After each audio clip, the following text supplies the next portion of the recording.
皇上，臣有罪，有罪。难道这是一出鸿门宴？康熙想借此机会对群臣进行大清洗？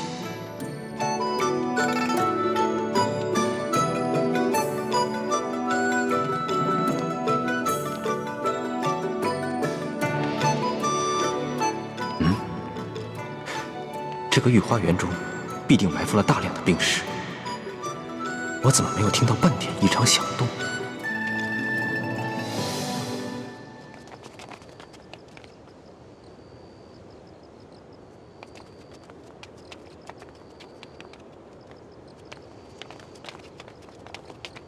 难得今夜月色如此美好，更难得朕能忙里偷闲，与诸位爱卿一同畅饮赏月。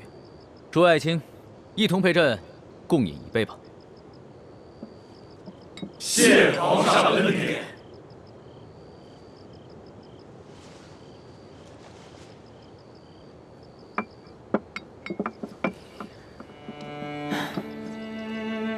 朕自8岁登基，至今已逾9载，却还是第一次如今夜这般，与诸位爱卿一同轻松享乐。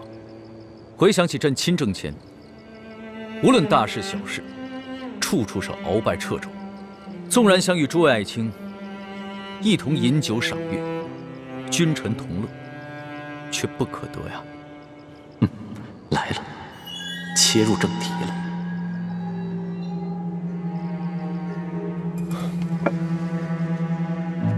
皇上，奴才恭贺皇上铲除权奸，重振朝纲。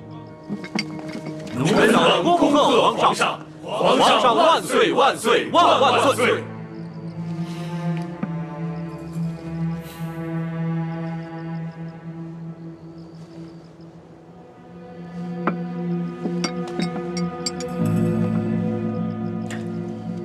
朕建议邀诸位爱卿前来御花园，除了赏月，还想请诸位爱卿看一出小戏。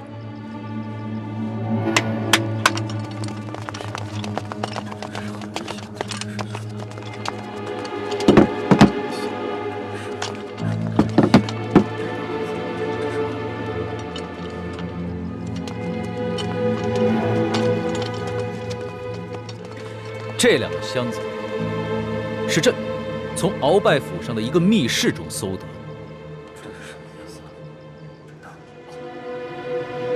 诸位爱卿猜一猜，这箱子里装的是什么？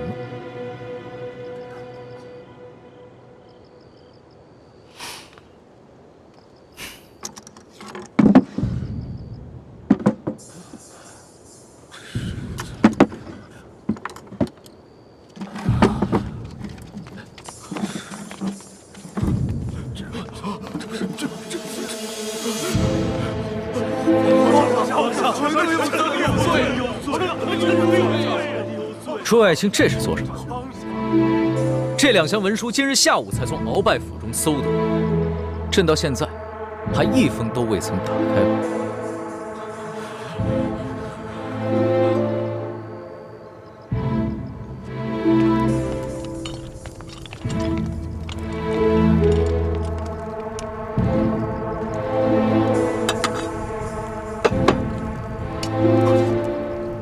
这壶里装的是桐油，他想做什么？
今儿个，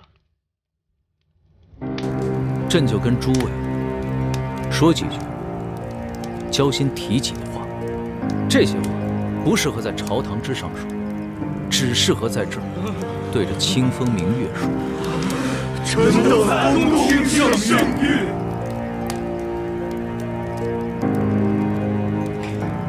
朕知道，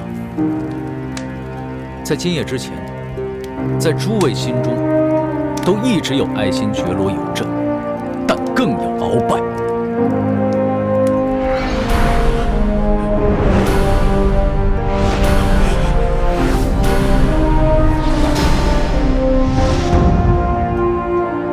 朕不怪你，鳌拜把持朝政多年，诸位若是不明哲保身的话，只怕就像苏克萨哈一样，落得个身死族灭的下场。你们委曲求全，也算是为我大清保存了实力，所以朕既往不咎。但自今夜始，诸位心中就只能有爱新觉罗，只能有朕。皇上圣明，皇上万岁万岁万万岁！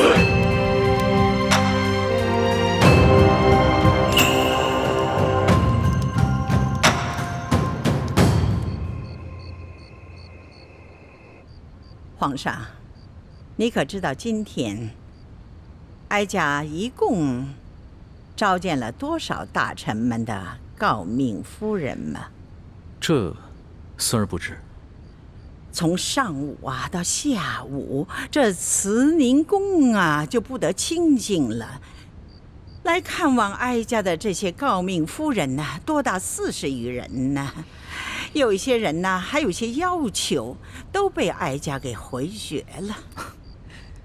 皇祖母，只怕他们都只是醉翁之意不在酒，借着探望的名义，想打探一下孙儿如何处理从鳌拜府中发现2箱密信之事吧？是啊，这些个人个个都像猴精似的，明明为此事而来，但没有一个就那么开门见山的指出来，而只是旁敲侧击的打听。所以哀家也就给他们装个糊涂。皇祖母要是早一点给他们吃上一颗定心丸，也不至于他们担心害怕一整天呢。哎，这些人他们心里想什么？皇上和哀家心里像明镜似的。皇上，说实话，哀家以为你最终会选择宽恕他们，但没想到你会用这种火烧密信的方式，让他们的心病一了百了，死心塌地地对皇上臣服。这就要感谢皇祖母平时的教诲了。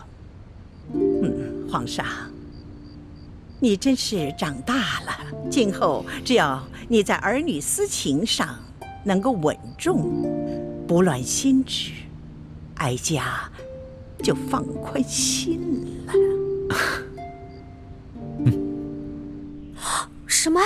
康熙用一把火把那些密信全都给烧了？真没想到，康熙是这么可怕的一个对手。鳌拜虽然残暴，却是有勇无谋，反倒比康熙好对付。这次我们真的是失策了。朱哥哥，那我们对手这么强大，要不然咱们放弃算了。不行，对手越是强大，我们越不能屈服。我一定能想到办法打败他。这个天下只能姓朱，不能姓爱新觉罗。